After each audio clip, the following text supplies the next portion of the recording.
Hey guys, welcome back to Choices Not Chances, and I got a good one for you today.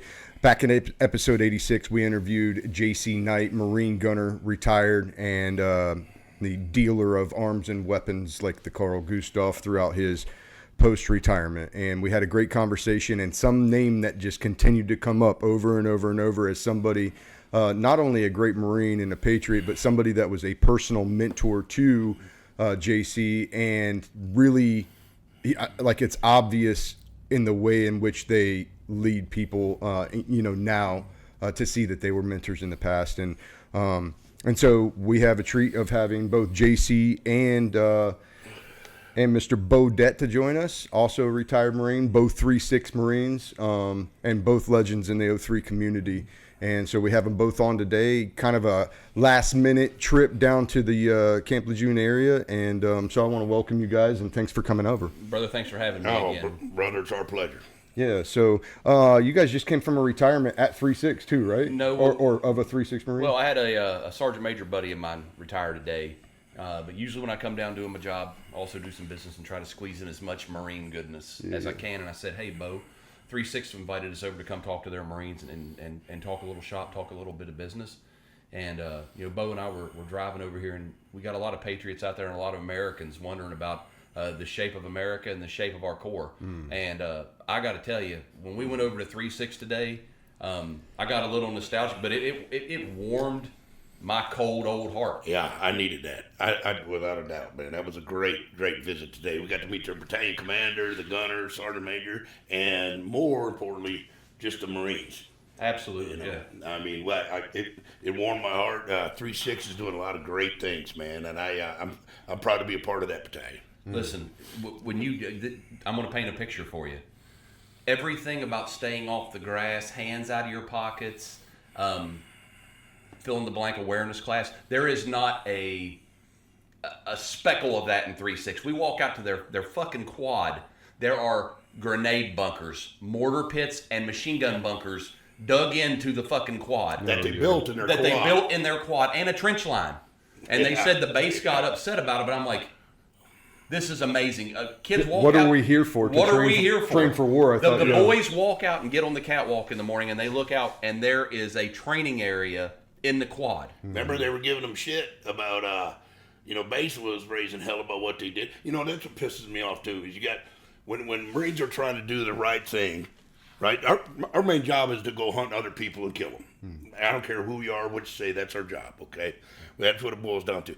And when people always say, you can't do this, you can't do this, the rules this, base doesn't want you to do this, they want you to do, well, how about this? Why don't you tell me how I can do it? Mm-hmm. You know, don't tell me I can't do something. Help me out so I can do it. And bottom line is to train the Marine, to get the 18, 19-year-old home. And I think everybody, be it a GS employee, a base employee, a support MOS, everybody that supports the Scarlet and Gold supports the 30,000 men and women that are responsible for the last 100 yards. If you ain't got nothing productive to help them in the last 100 yards, just shut the fuck up and get out of the way. Get the hell out of the way.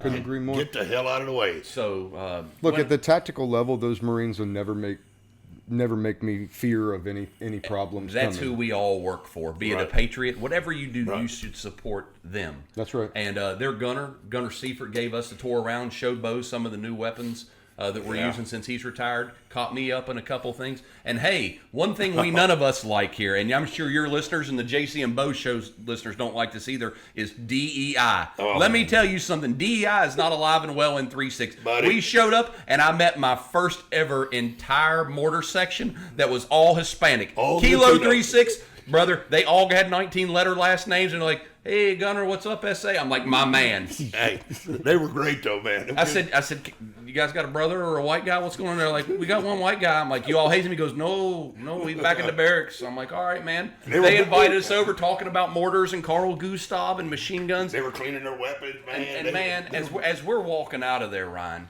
I mean, I said, we America's were going to be fine. smiling. America's going to be fine. That's it. The Marines were happy to be there. They all had bad mustaches that looked like they belonged in like a Navy chief. They looked like infantry. But they were all physically fit. They were happy to be there. I mean, I felt good about being a Marine walking out there. I get to see it at CK, and I get to do it every day from the PFCs up through. I mean, I had a lieutenant colonel this morning, lieutenant colonel, some majors. They come through that gym and you can see it. You still see that fire in young men and the old men saying, getting after it and really putting the training out. It's nice. It's comforting. Yeah, we had to give a shout out to 3-6, man, because they're doing it right. They definitely are doing it right there. Yeah, Lieutenant Colonel Mark Page is running a great. You know it when you see it. Yep, you do. When you get there, you don't really know it and see it, but you feel it. As a professional Marine infantryman, you know it when you see it. I walked in and out of there, and I was like, "Wow, man, this is how it's done." Mm-hmm. Now, one thing I would say, let me get your take on it, because months ago I visited virtually every Victor unit battalion area on Lejeune, just trying to get, let them know we're live in Rifmus and how to do training and, catch people up on that side of things. But one thing I felt let down at, is not the tactical level probably, but the thing that I felt bad about was, out of all the units, there was only 2 units where they had like rich history on their walls and it didn't feel like a barracks room. 3-6 wasn't bad.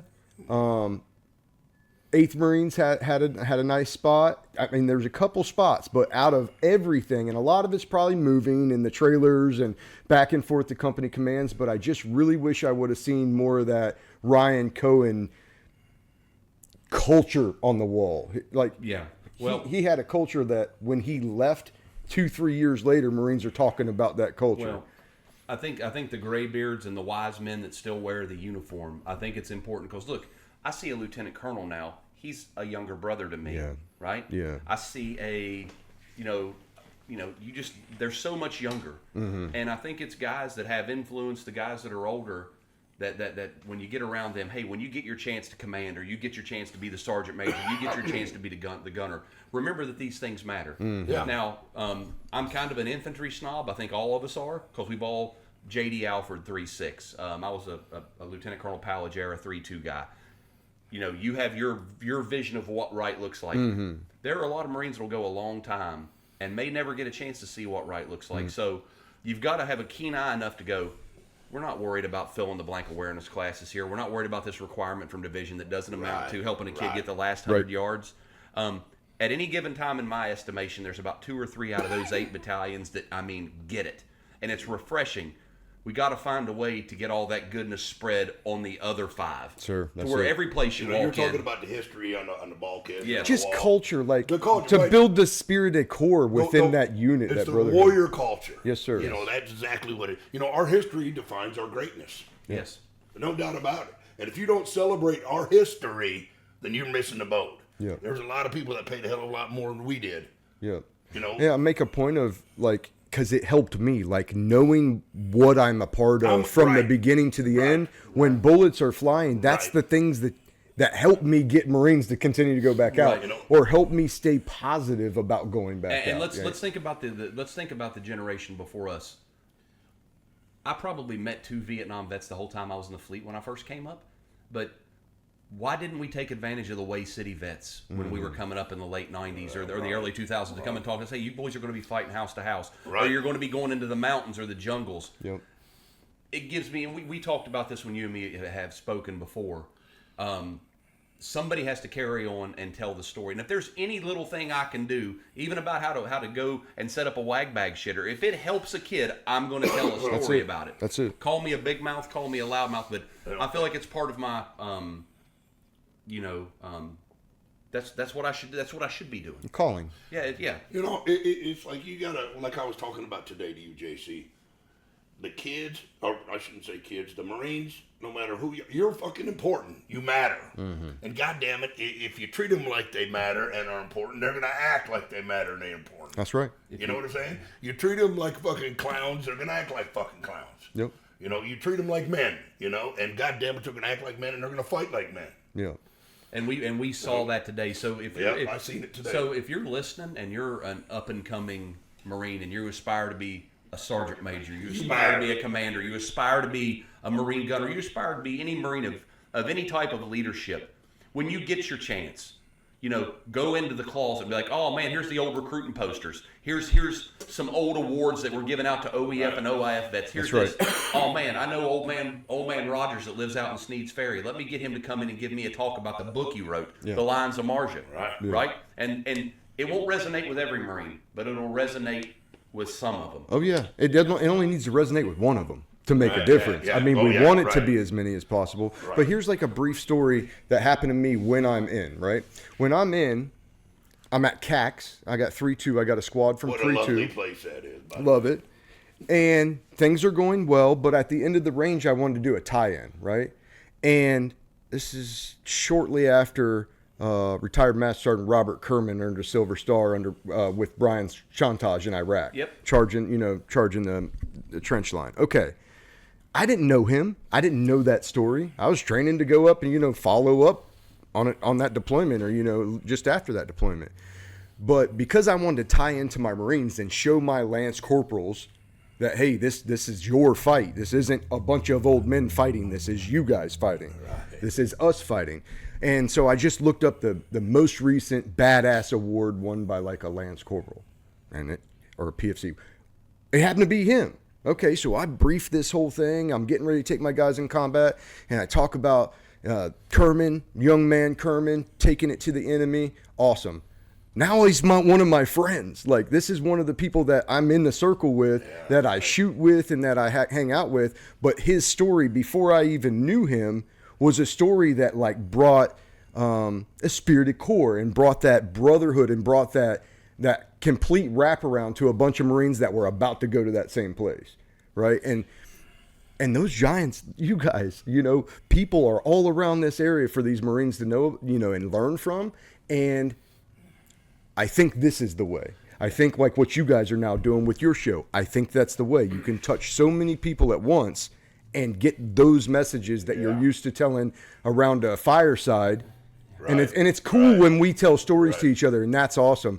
But when those stories ripple out and touch the next wave of leadership, and they resonate, and they can take, and that's what me and you talked about on our last show was the ripple effect of a good leader is endless, especially when we're doing this and or I we're tell you spreading what, it. A bad leader too. Yeah, it can be. It can be. We've dealt with that. I think I'm not even going to go into that. But yeah. the great thing about our Corps is we take care of our own pretty goddamn good. Yep. And then we fix our problems. I will say this. I think we are coming out of some dark days. And I think every chance you get to bring some sunshine into the light of...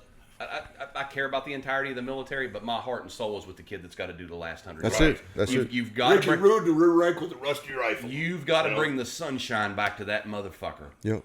And if I can have a small part of that, I can sleep well at night knowing, hey, I did something for that kid. Right. And I will tell you, there's an exchange of energy there. And what I got when we saw today, and I'll close it out with that about the 3-6 thing, what I saw made me extremely proud. Me too. Made me extremely proud. Made me feel good about being an It American. was cool because we walked back into our old company office when I was a company gunny and he was a platoon sergeant. Yeah. 20 years later, I'm looking at the company gunny. Yeah, I'm like, yeah. I had your job, dude. Yeah. You bad motherfucker. Yeah. Nothing runs unless you allow it in this that's company right. gunny. That's right. And I was like, man, look, I'm getting goosebumps. Yep. Just thinking about it, As man. we were walking out the door. I'd smile. We were pumped up, man. And I will shit you not on this. We're walking out the door and we're going through India Company on the way out.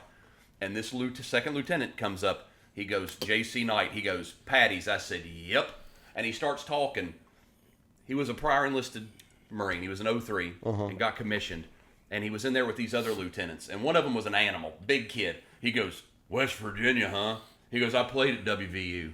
I said, what are you going to be, young man? He goes, I'm going to be an 03. And the prior enlisted lieutenant's like, and you're a gunner, He's right? like, yeah, he sees I'm in a tank top. I got the gunner bomb tattoo. And he's like, don't. He's like, that's a gunner. I said, big man. He goes, I was an offensive tackle. I said, well, if you're going to be an infantry officer, you got to be fast on your feet. Buddy, I hit him with a swim technique in the middle of the bar. He goes, no way you just put a swim technique on me. I'm like, yeah, and you got beat, didn't you? And buddy, as soon as we walked into India Company, he's like, you put the swim technique on whatever his name was. Yeah. And you know what?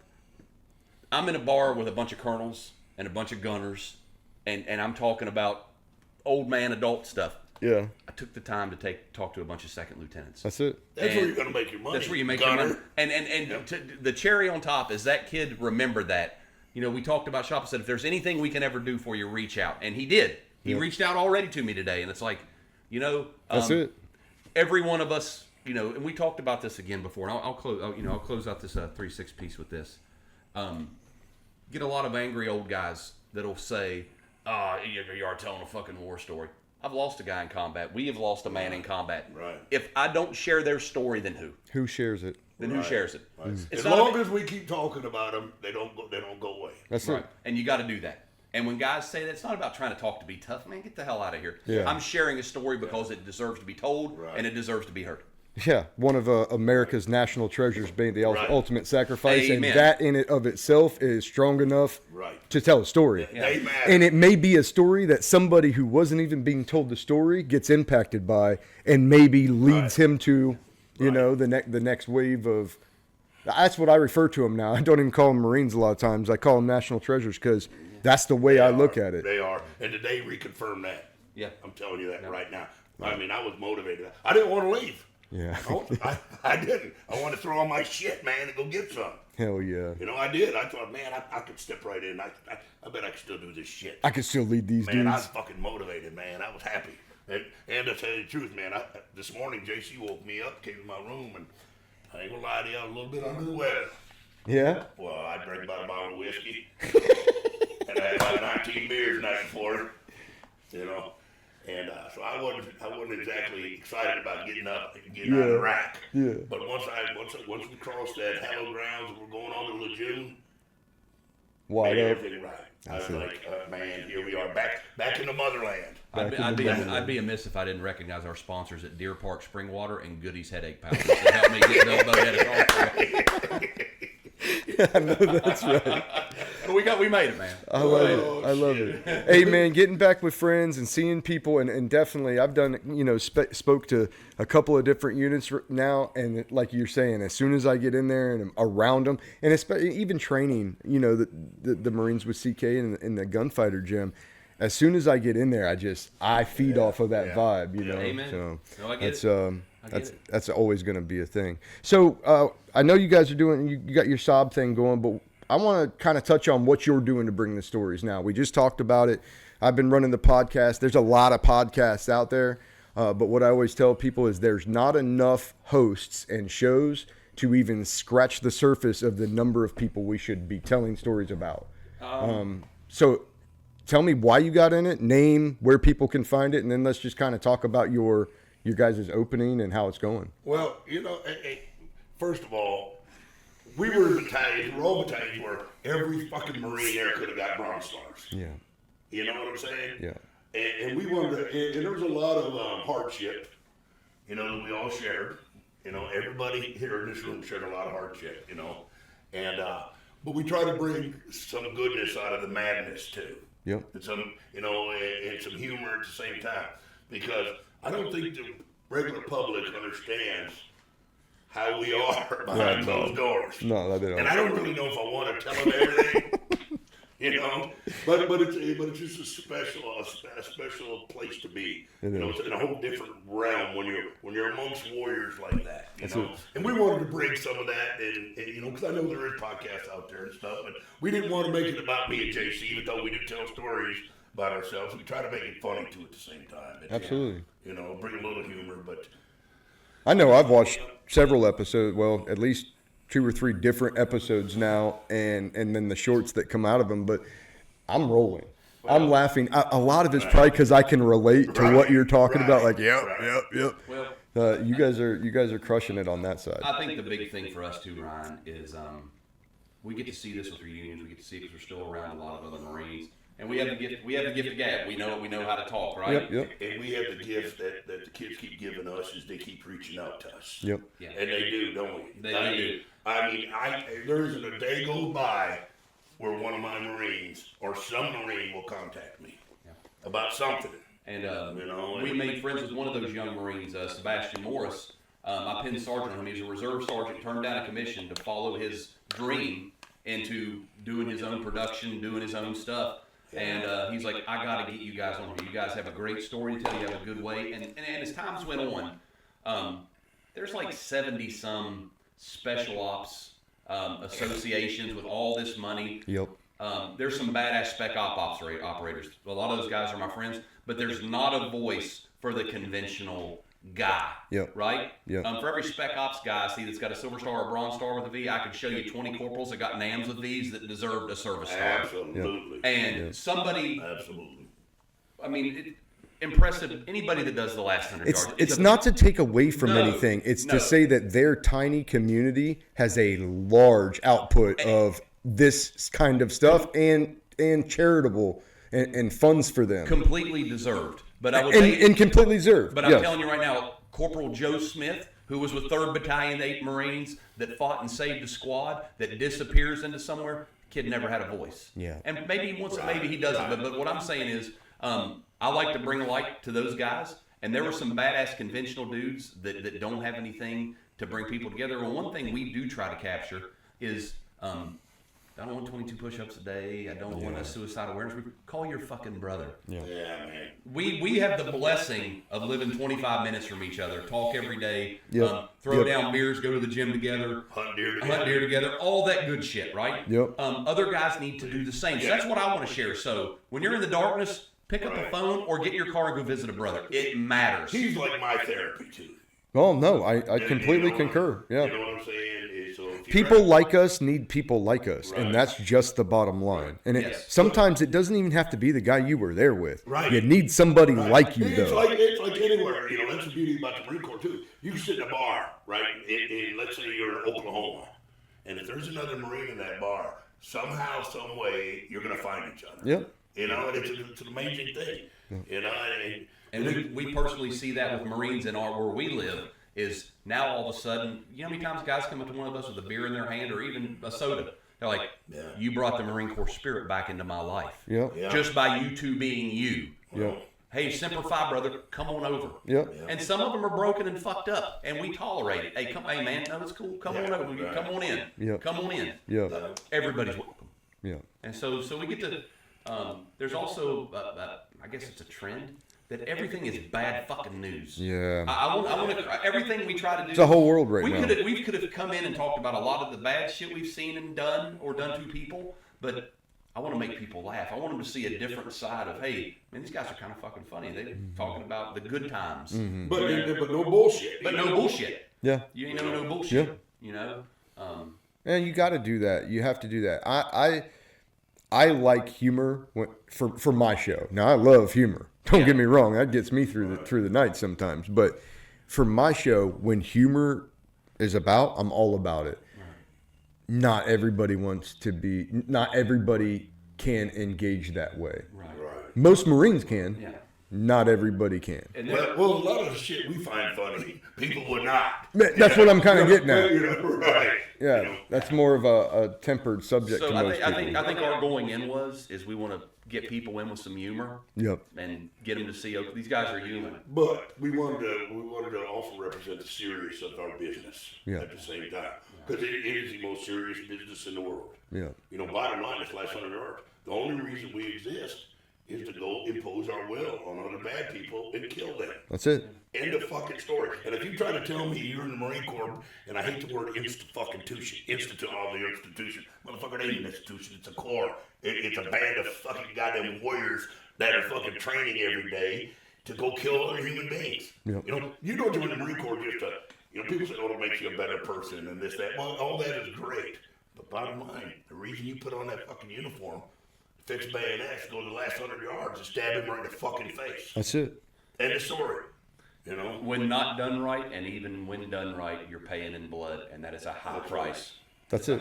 Somebody's paying blood. That is a high price. And I think something we've noticed over the past few years about being able to get a message out and share things through our example, right?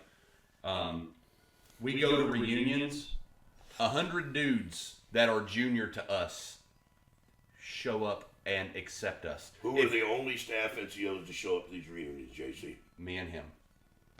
What's that tell you? Because we always went on patrol, we always fought with them, and the boys recognized that, and that matters. They knew we gave shit, and because they were important. God damn it, like I said earlier, we made sure that they knew that. We had a kid from another company in another platoon drive through West Virginia 2 weeks ago. And stop. He's like, I want to see you in Bodette, and it meant the world to him to hang out with us. He goes, I'd always come over to Kilo, and I would go see my buddy, who's a U.S. congressman. And he's like, I wanted to be with with Gunny Bodette or Staff Sergeant Knight. Yeah. And he's like, I'm so glad to be here having and if that doesn't honor you, I mean, I'm like, brother, And you know what we did? We drop everything and we go straight to that kid. That's what Didn't you we? do. Didn't we, JC? Yeah. We're like, yep, come on. And look, we collectively inherited a hazing, abused, stereotypical to the point that that we're inheriting a unit that's full of hazing, but it was to the 10th fucking degree. We went to a terrible They unit. had a shitty reputation. I was going to say, it sounds like poor leadership. And me and it was. And me and JC just checked in right off the drill field. Okay, Yeah. and you know that persona, drill instructors coming in, and me and JC basically threw that out the window, didn't we? I said, listen, We should. I said, look, I'm not hazing you because we're getting ready to go to a bad place, and we Right, did. and we did. And I'm like, hey, Lance Corporal Rogers, if you're the first guy in the door, you're the guy in charge of that room. And if I'm coming in behind you, I have to trust you, and you have to trust me. Yeah. Yeah. I said, so it's great that I'm your platoon sergeant, but we need to have that bridge of trust. And guess what? The way we operated allowed us to be that. Like, I remember you as a platoon sergeant when I was a company gunny, JC going on patrol with squads in his platoon, right? JC told the squad leader, it ain't my patrol, remember? Yep. He said, That's this it. is your patrol, corporal. Shooter. I'm just like, even when I was a gunny, I knew my place. Yeah. Get out of that fucking kid's way. This is his shit. Yep. That's how it should be. Right, and it made him feel important because, goddamn it, he was. Yeah. But we had a lot of platoon sergeant types that would say, well, if Corporal Rogers has got this squad, I'm not going on patrol. So what does the platoon sergeant do? They never go on patrol because guess what? Guess what OEF OF was? It was a squad fight. That's it. But otherwise, you never go outside. Right. But it's your moral obligation as a Marine infantryman to be on patrol. Yeah. Go. Hey, Be visible. be visible. Go on patrol. Yeah. You Fight. should be where 2/3 of your element are, even if that's on patrol. Go That fight. means you're out there. Go fight with the boys. Yeah. Right. You owe them that. Yeah. So Hey, I had a good experience with that. I had a bad one in 3-2, bad experience. Got to 3-6, had a great experience. Right. And had a great platoon sergeant, great leadership up and down. And I finally got to see what a well-oiled unit looked like and operated like, because I had a couple prior to that were just not. Oh, They're yeah, just you not. know. I and, think- and if you think the kids don't know, Oh, they know. well, I they will, know right away. I will tell you something that made me proud last night. We were getting dinner. We had a couple of the IULC instructors with Hell us yeah. last night, and I get the vibe. And I think somewhere we lost our way. When Bo talks about the institution, we for a while were shaping platoon sergeants to where admin, logistics, spreadsheets. No, let's really boil this down to lethality and survivability. Yep. You are 2IC of that platoon, and the honest to God truth, if you're really good, you're dad. It's your platoon if you do it right. That's right. You know what I found out too? As long as we were in over 20 years, peacetime military sucks. That's when they find all this other bullshit That doesn't matter. that doesn't matter. Yep. Instead of focusing on going to kill other human beings. And they spend money on it. And it's like, They- why are we spending money on God. something that just doesn't fucking matter? Yeah, and you got 50 cals that are down in the armory. You ain't got enough ammo or whatever. We don't have mortars to fire, Right. and you're spending stupid fucking dollars. On pamphlets to fucking give hugs to each other. Well, I think it's turning around now. I think this administration, Right. at least, I is agree. going to. My hope is that they follow through and I turn it agree. around. I guarantee it. Watch is. this. I could sense it today. Oh, yeah. Okay. That we were in a better place. Oh, yeah. As soon as I stepped out of that, look, I went to 3-6. Everything was perfect. The grass was cut. The damn signs were nice. Everything was good. The only thing out of place was there was MREs and C-wire under the steps, and Marines were walking on the grass. Love it. But they were all physically fit, and they were all calling us sir. They were happy that we were there, and that you could just tell. They were that interacting If with us. tomorrow, if tomorrow somebody called that unit and said you're going to fight tomorrow, they will go fight with a happy heart, and the amount of blood they're going to have to spend on their own side is going to be minimal because that unit is ran well. I know that beyond a shadow of a doubt. I knew that the second I walked in there. We took with what I do for a living. Shout out to 3-6. Still kicking ass. That's our second shout out. Make it a third. Always. But we went up there and check this out. We said, hey, who's the best Carl Gustav gunner in the unit? And the gunner got on his phone. He said, go find me the best goose gunner now. The kid comes running up from PT, mustache, bad medium reg, jacked. And I'm like, how good are you? She goes, I'm 98%. I said, man, here is a Carl Gustav t-shirt. Thank you for what you do. But he came in onto the command deck. Yeah, we got a picture. And he was comfortable. And I Yeah, was like, yeah. yes. Yeah, that's me. Yeah, Who, man. who called me? Yeah, brother. So, Hell yeah. So, I know we jumped around a little bit there. No, it's great. But it was great to see that. So. Yeah, man, that's always good. Yeah, training the guys, I get to see it. I get to see who's good shooters, who's got good squad integrity. And it's nice, being able to tell that, but also nice just to talk to them, have dialogue with the Marines. Makes me feel good. You know what I mean? It's not that I'm doing anything for them, but to be around them, you know what? makes me feel good. You ask Marines questions, they're going to give you answers. Oh, yeah. That's why a lot of leaders are scared to ask them a question. They don't want the answer they're going to get. That's right. That's right. And that's some bullshit right there. Yeah. You got to ask a hard question. Yeah. So through experience, I said this probably last time we were on a podcast. Knowing what you're doing allows you to give the gift of yourself. That's it. right. And if you know what you're doing, you will always get to be you. And that will always resonate, Marines. When you got to compensate and be weird or be a yeller and a screamer, you're not giving your full gift. Why? Because you're scared to fully expose yourself Yep, that's to right. them. That's right. The one quote that I heard that resonated with me, and I heard this back when I was a sergeant, and I was an instructor at the School of Infantry. Matter of fact, I was his instructor at the School of Infantry back when he was a private. And this Marine told me, Sergeant Bodette, you always got to be a student of your profession. That's it. Okay, and that resonated with me. That means that I got to keep learning. I got to keep evolving. I got to keep, I got to keep up with my knowledge. I got to know what I know. And to this day, I still think about that. No, it's spot on. The second you think you know it all, or you're that good, it's time to go. Yep. And you will be humbled. It's time to go. You will be humbled. You will be humbled. Goddamn right, you will be. Yeah, and the more you believe in your own bullshit, the more hard that humbling will become. Right. You got to be humble. What did I tell you, JC, about being humble? Be humble, but know you're the shit. That's exactly what I told JC. Yeah. I did tell you that a long time ago. I said, JC, be humble, but know you're the shit. And if you can do both of those, and keep evolving and studying and working hard, it's gonna show. Now look at him. Made. From here to fuck, he's a made man. Made. From here, all over the world, people know that name. Well, we talked about Bo a little bit when we had our other episode. But really, when it was time for me to take a sniper platoon as an older staff sergeant, right, getting ready to be a gunny. I remember this. I was hurt. My body was beat up. Had a bad accident in Iraq. But they came and Don Reed said, "Hey, I want you to take my sniper platoon." And I said, I'm not coming over there unless I go to school, because if I'm going to be in charge of a sniper platoon, I should be a sniper. But Bo would have expected me to say that. So I went to sniper school. Yeah, be a student. Be a student and learn it all. But he had a piece of that inner fire that kind of brought me out of my shell, and I'm like, okay, Bo would expect me if I'm going to take that platoon. Oh, hey, absolutely. Yeah, absolutely. So, no, that's great. So what do you guys got going?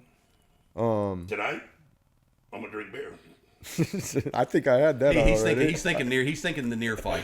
Yeah. So what are we looking at, like podcast wise, next close term, next 4 months? We kicked out 4 full episodes. Everybody seems to like the shorts. That what kind of pulls people in a little bit. They like to see a little bit of us out in our natural environment. Yeah. I'm glad we're doing one of these without a beer in our hand, because everybody thinks we're just 2 old drunk guys. Well, we've been getting a lot of criticism about our cussing. Yeah, so we got to work on that a little bit, because that lady didn't like us cussing. Beulah and Irma. Beulah and Irma didn't like us cussing. And I told her we were old Marines and we are prone to profanity, and we apologize and we'll do better. She said, "God bless you and thank you for your service." And if you notice, I don't even have a drink of whiskey or nothing. I'm drinking water. Hell yeah. So we get that. What's the place you guys record at? The bar. So we did our our first 4 episodes. We wanted to do what we called the Putnam County 500, and we wanted to do a loop of all the local bars. Sweet. And spread some of our magic, but we also shoot from my garage. We're going to shoot from other places. So we're going to mix it up a little bit. Yeah, I like that. But we got our first few out the gate. Yeah, we've had the sheriff of Putnam County on. We've had the mayor. Local historian Mike Gray, who was a combat vet for the Marine and the Army. Okay. Yeah. So we try to bring other people into this. No, it's what you got to do. That have a gift. That's what you got to do. So. You got people helping people. I think for every one guest I have on, I get 2 or 3 out of it. Right. In this case. Right. Exactly this case right here. Had you on, get Bodette out of it. We're going to try to grow it because people seem to enjoy it. And but buddy, you and me talked about this on the phone. Are there some haters out there? You'll find that. And they're going to be everywhere. Some of them are robots. And let me tell you something. A lot of the ones you find, and you go to their little picture and you look, there's somewhere between probably 58 and 65. and you can tell that they're just a have-not. Sometimes it's a have-not. Sometimes it is they have, they could be a have. They could have all the things, all the things that people would want, but they envy fucking man. And they don't have it. Brother, and for whatever reason, it makes their defenses go up. And they made the decisions in their life that made them a fucking pussy. And they stayed home, smoked dope, and hung out in their mom's basement. And look, now they question us. Go fuck yourself. Yeah. And that's the thing. This is what I tell everybody that asks me. I don't read it. My wife will come to me from a comment and say, "Did you see this?" No. Right. Do you want to look at it? You know why? No, I don't give a fuck. You know why? Because they don't matter. That's it. They don't matter. I just don't read it. I'm 48 years old, and I have lived the life of 100 men. Yep. And and the reality is, I'm not in competition with anybody at this stage of my life. And this game right here, people may think it is the podcast game. Everybody that's a good host for a decent podcast wants everybody else to do it because you just can't cover them all. I want everybody to reach and grab their golden ring. Yeah, that's what I say. I want everybody to win. Everybody to win. Every good dude says that. Every good man has a gift to give. That's give right. it, man. Give it. Don't hold it. Give That's it. right. You're changing the world, man. You're making it a little better place. And just for the record, if you are somebody that is not happy sitting at home, talking shit on other people's social medias or content pages is not going to improve your situation at all. And so you're going to continue to wake up and look that same person in the mirror and be mad and almost even resent yourself. What you should do is create a 5-step action plan and get your fucking ass to work and be whoever it was you wanted to be. There you go. Right? The worst thing you could do is get to the gates of heaven and God stop you and point down yonder and give you a glimpse and say, that's who you were supposed to be. Right. But you wouldn't do it. Right. That is who you were supposed to be. And you're going to have to live with that then. You're going to have to know that you could have been so much better than you were, but you decided just to get on the internet and hate on other people for doing what they want. You know what I learned about social media? Is Facebook and all this stuff is a great platform for people who love to fight and start shit, but are scared to death to take a fucking punch. Yeah, that's a good spot for them. Nobody likes a pussy. Yep, nobody. Don't be a pussy, Jason. And listen, Ryan, I'm going to tell you, if I'm lying, I'm dying here. That there is anything that we put out there on there that is an opinion piece. It's not like I just Googled something. It's from life experience. Right. If we're going to put ourselves out there with an opinion, we've either seen it or done it. And that's what and people will catch on, and those things will go away. Yeah. So there is no embellishment or full of shitness to anything we say. Nope. Yep. Well, here's the problem.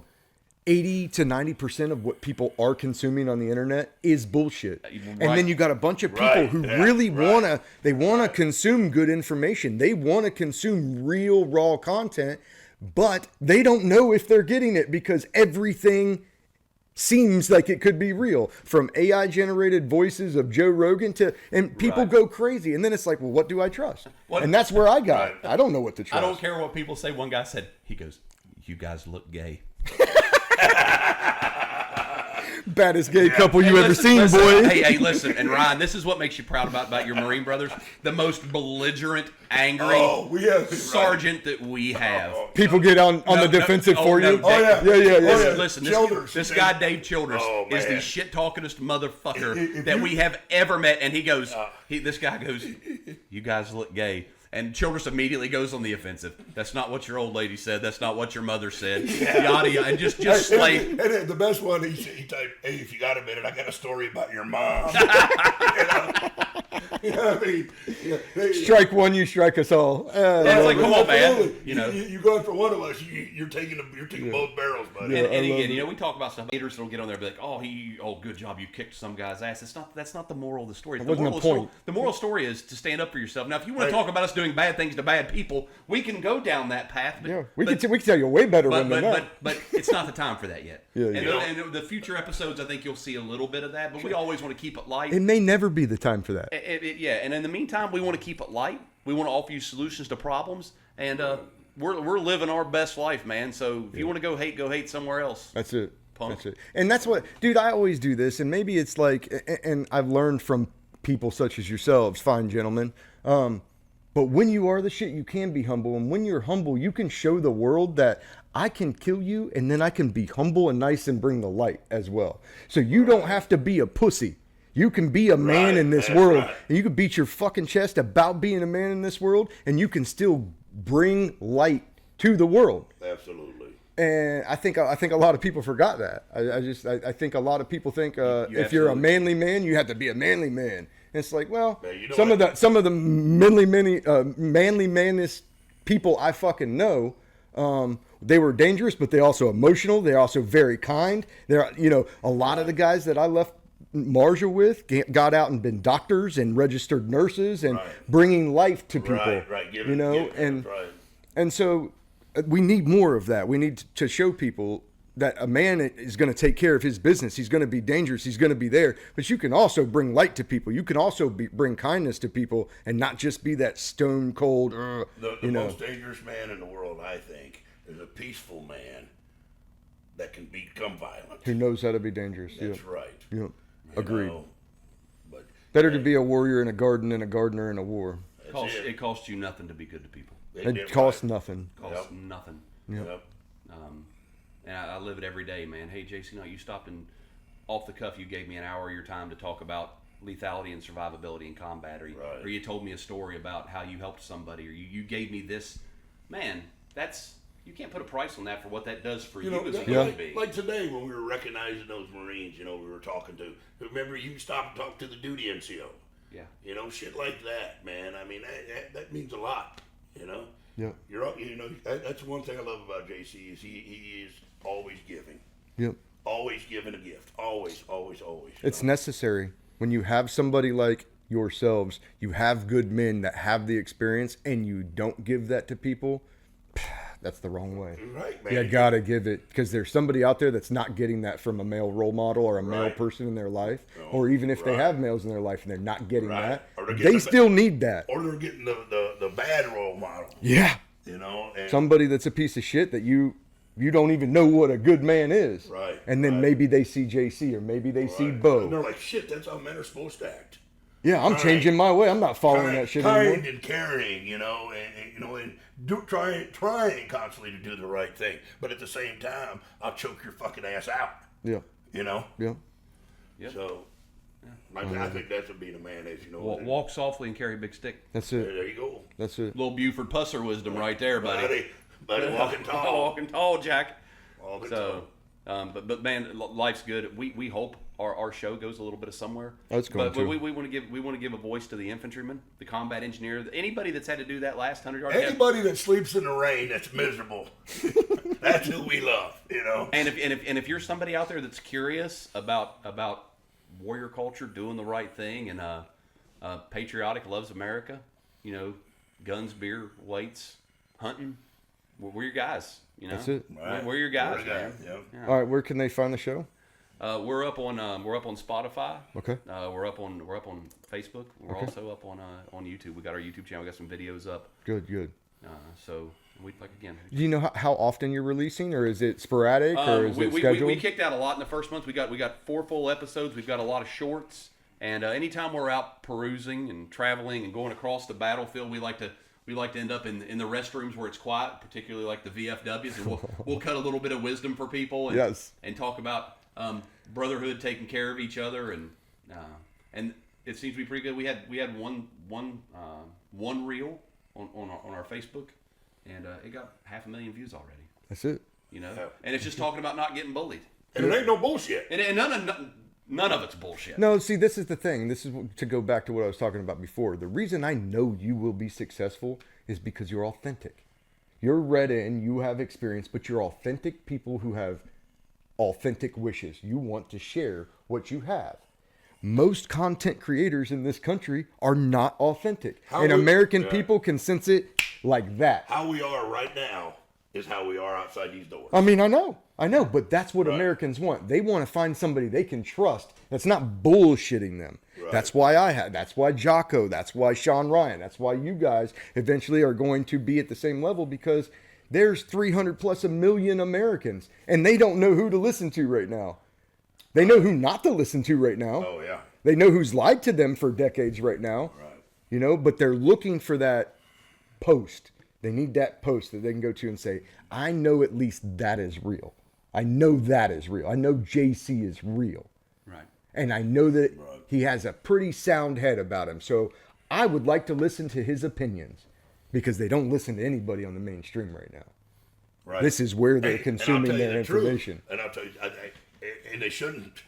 Agreed. You know, I mean, But we got to give them a post to say that. I know if I go there, this is what I get. That's what right looks like. That's what right That's it, looks right. like. Yes. Right. Yes. And if it's too much for you and your sensibilities, then you're a pussy. yeah, you need to go. You need to go check yourself, man. Yeah, the signs. Again, this is just JC. You know, the world according to JC. The signs that I've done it right, I see them at reunions. I see it when I travel and visit Marines. Mm-hmm. When you get phone calls. When you get phone calls, help, advice, thank yous, while humbling and it honors me. Kids that we were with 20 years ago, JC, are calling us for help and advice. Right. And look and take opportunities to do right by people. I remember our reunion, two reunions ago. I had a kid that was a badass. Went on every combat patrol. Lone Bill Bodette a saw one time to go on patrol. Probably saved his life. Right. Always kicked ass. Always did a great job. And I remember he never got a Never got a fucking thing. And never got a medal. We were at a reunion. I called 3-6. Yeah. And their battalion commander did up a NAM. And at our reunion, a bunch of bearded dudes. My senior enlisted didn't have his readers, so I had to read it as the gunner. but me and General Alfred got up and we read a NAM. And everybody Give it to him 15 years later. 20 years. 20 years later. 20 years later. 18 years later. That's important for him, though. But Right. It is. And it For was the rest of his life. And you know what? Right. It was the right thing to do. It's the right thing to do. And you know what? We read that, and what was amazing about it is all the Marines are at attention. We're reading it, and we have one jackass that we all love that's passed out at attention, laying in the grass, and all the wives are looking. They're like, he's down, and I'm reading, and you all, and for his professionalism, yada yada. I'm like, that motherfucker's laid out on his back. But it was so Marine Corps that, you know. That's Marine Corps. But what I'm saying is, see the things that maybe you missed or fucked up. And if you have a chance to right a wrong, Right them. And I had a corpsman, right? I had a doc, and he was a nerdy little fucker, but I loved him. He had done a whole deployment as a platoon corpsman. He had done 90% of the second one, and I had to send him to BAS. I had to send him back to the battalion aid station, and he carried it in his heart that I'd fired him. Oh. Yeah. And he came to me at the reunion. He's like, he called me staff He sergeant. carried it all them years. Carried all the years. I said, Doc, I said, dude, you got a Valor device and a Purple Heart. It was time. I said, Doc, right. you did 2 combat kinetic deployments as a platoon line corpsman. Brother, it was time. You needed a break. And it bothers me that I didn't communicate that to you. That he had to carry I it. said, I love you, I respect you, and you were a badass, and I'd take you to war today as my doc. And you could just see it. Yep. You could see the weight come off of him. Yep. It's wild that they carry that, right? Take the time, Well, he man. carried that. No, it's years, wild. man. Marines do. Marines will. Yeah, it's just very. Docs, yeah. Take the time, weird. man. Yeah. Take the time, man, and You know, there's things I would have did different. You know, I mean, I wasn't as attentive as I am now that I'm older and stuff. You know, we can all look back, and I tried to right the wrongs that I made. You know, and I know JC has too. And that's what it's all about, man. It just, you know, just being a better person. Yeah. You know, doing the right fucking thing. You know, and then at the end of the day, we'll go drink beer and kill people. That's it. Beautiful. It's a, What it's a great beautiful life. What a conversation. great life. Compliments What each a other great well. life, you know. I mean, we're not talking about Game Boys in your mom's basement. Yeah. They think that's reality. Yeah. You know, that is not It's reality. getting way closer to reality, though, isn't it? yeah. God damn. We're winning, man. We're winning. So I know. I'm grateful. The Marines will always, at the tactical level, the Marines will always do what they're supposed to do, and they're on a really, really good footing right now with some of the leadership. It sounds Right. like, especially at 3-6, 2-2. There's a lot of good units over here right now that are just ready to cut it up. Yeah, I'm telling you, once this, you know, political, you call me whatever, but once this new administration came in and they started getting rid of all this bullshit that had nothing to do With war fighting. fighting, I guarantee, I see that fucking right through the roof, man. The morale, everything. We've be it product, be it people, be it processes. We've stacked so many levels of bullshit between end user and checkbook that everything in our culture has become muddied down. So it's just like this. If I have a squad of Marines and I pass the word to this guy up the front, by the time it gets down to PFC Bodette at the end of the line, it's not what got started with the first guy. Right. The more you can cut that down and have a quicker flash to bang from product, process, or whatever to this guy, the more space you can take out between that, the more effective that person's going to be. That's a great way to put it. This is going to be touchy. How much fraud, waste, and abuse do you think there is in the military sector? How many people are raping contracts and money and millions of dollars? Let's use something simple here, right? This is one that will resonate particularly with Marines. The infantry hasn't got a new weapon system in a long time, right? A new rifle, new rocket, new machine gun. I've been out 7 years. I'm the goose guy, right? How many times you see a 5'6" Marine running around with an IAR with a fucking barrel that's that damn long, right? You know what H&K, their manufacturer, makes? They make a shorter barrel. That would be perfect for a command and staff guy, a machine gunner, a sniper, a mortarman, that is almost damn near as effective as the long barrel. But guess what? Oh, we're waiting on next-gen squad weapon from the Army. We're waiting on this. We're waiting on that. Oh, what if we change this or change that? Get them a shorter goddamn barrel that's more functional. And you know how much money that costs? Not a lot. Not a lot. But the acquisitions realm of how it is to get stuff, we stack so many processes and problems. If I threw an acquisitions diagram on the wall of how hard it is to get him rifle cleaning gear, the guy, Rudy with the little rear rifle, yeah, that guy, right? The amount of shit that has to go through to finally get to him is mind-boggling and completely illegal. So I live that with my job, and I see how hard that is. So cut 4 or 5 middlemen out, maybe leave 1 or 2. I get that you have to have certain people, but there's just too much bullshit in the middle. Yeah. So I'm hoping, not just with our government, but our culture, just let's trim the fucking fat, man. Because as a nation, we got a lot of fat right now. Get rid of it. Yeah.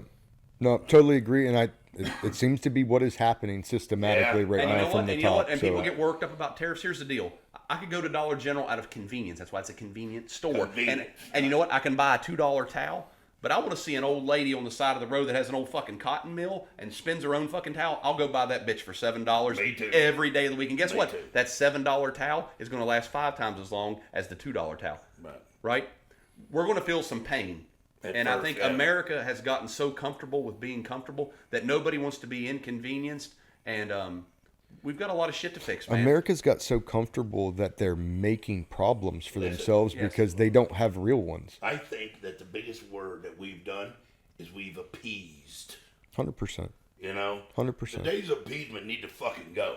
Yep. I think the days of appeasement are gone. Yeah, it's at least at the top right now. That's the way it seems. Right. We culturally see it with our kids, and that's a lot of our stories that we share because I see it. I still have young kids in the house. Yep. And I see it with a lot of the youth that's around us. Everything is seen through the lens of the glass is half full. I'm a victim, and somebody did something I'm a victim. Hey, I've seen vets go back to war with legs missing. You're not a victim. Right. If you're not making money, or you're overweight, or you're scared to go, that's on you. Hey, that's why we say, don't allow yourself to be bullied. Stand up for yourself. Go reach for your gold ring. We want to see you win. Don't look at us and go, these two fucking alpha fucking cavemen. No, hey. The way to see you win is not to enable you to win. It's to teach you, like, go get it, right? If somebody just gives it to you, that's not winning. Right. Go experience some interpersonal violence. Go challenge yourself because guess what? Pain and hard times make you grow. Yep. Right? Yep. If nobody ever pushes on you, you're not going to grow. You're not going to develop thick skin. You're not going to develop the life skills to be like, I'm going to see myself through this problem and I'm going to win. Not just in the military, but that's in life. In life, for sure. That's in having a family, your job, or whatever, you know. I teach this to my kids all the time, and they want to stay home from school or something. It's like, you know how many 6 days you get when you turn adult? When you're an adult and you have responsibilities, ain't no fucking sick days. You don't go to work, you don't get paid. You don't get paid, son. That's it. The lights don't come on. Yeah, well, I'll just get a job like you did. Oh, how do you think I got this fucking job? No sick days for a career. That's how, that's where I got. So I try to do that, and I try not to make my kids' life too easy. Like, because it's very easy to just give them and give them and give them. They're your children. You want to give them everything. But when you give them everything, but you got to pull yourself back a little bit. I know exactly what you're talking about. I have to insert adversity to build resilience. There you go. Yeah. And I would rather see our youth pay it up front, so that when they're sitting here at our age, it's under control. You got it. You're good. And people look at me, oh, you work from home. It must be nice. It is nice. That's what I tell them. It's fucking nice. It is nice. And let me tell you what. I remember when I worked 100 hours a week, 120 hours a week. I remember when I've been emaciated. I remember when I've been shot. He remembers, like, I paid hard times the first 22 years of my life. The whole point of that is I want to coast a little bit as I get older. But moreover, while I'm coasting, I want to find my passion in helping people. That's it. I want our youth and everybody else to have that same, man, go win and go give your gift, man. Yep, that's it. I never thought at my age that I would not have to work. I could deer hunt. I could fish, ride my motorcycle, do whatever the hell I want. Mm-hmm. You know, and I don't have to work if I don't want to. That's it. I don't have to if I don't Meaning want to. you're not trapped into a job that you feel like you're stuck in, Well, not which only is that, 80% of people. But you know, I hate when people say, "Yeah, we got to walk in his shoes." No, I don't have to walk in his shoes. You know why? Because I got my own shoes and I made sure they fucking fit. Yep. Yeah. You know, you do the same thing. Your shoes suck because you didn't make them fit. You picked the wrong shoes, jackass. Yep. You know, now I picked the right shoes. Yep. You know? Yep. I love when somebody says what you just said. Somebody says, "Oh, it must be nice." Yeah, it must be nice. And when early in my success, and I'm pseudo successful. I'm not, You're living a good life. Bill man. successful, but in the beginning, I would start to almost not feel bad, but like, oh yeah, like kind of give a gruff. And I am not like that anymore. It's like, I know how many hours I put into my Marine career. I know how many hours I put in writing. I know how many hours I put in training. I know how many hours I put in podcasts. Like, I know all of that. So when somebody says it must be nice, I say, this part's nice. You're right. This part right here, this part's nice. The get to here is the thing you don't know about, because otherwise you'd have never said any of that. Right.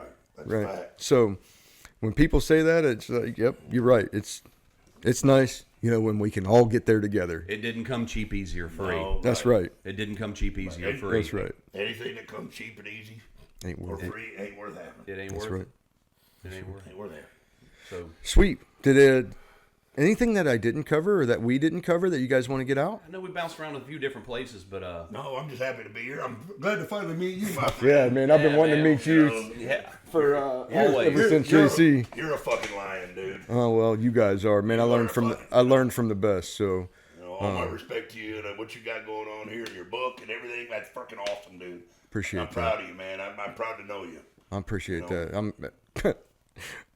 He could tell you, I'm like, every time you guys come in or he comes in, and I'm always happy that people are willing to come do this. Like, there's no money here. I'm offering you nothing except for taking your time away, and people keep coming. No, so, man. This time is, well spent, man. This is what it's all Time about, well man. spent. Every time I come down to Lejeune, or he comes down and brings me with him, we hope to make it back here. oh, we'll do it. We'll at least get dinner. We'll catch up on here. We'll talk. Yeah, We'll get I'm the down. audiences I'm down. collided. I'm down. Yeah.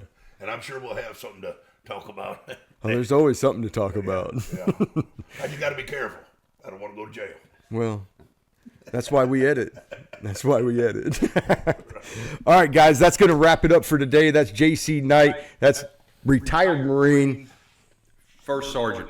First Sergeant Bodette. You can also get more on his story. The Discovery Channel did some stuff on him. If you want to get more of the in the works, face is a little bit different. Hair color might be a little bit different, but there's still a wealth of knowledge to be taken out of that, guys. So for today, this is going to be Choices, Not Chances. We're glad you're with us. If you heard anything, if you were moved, if anything resonated within you, don't be selfish with the information. Share it to your circle. We're all 3 jumps from somebody. Share it to your circle, and this platform will continue to grow and will continue to affect more lives. For this time, Choices, Not Chances. This is Ryan signing off.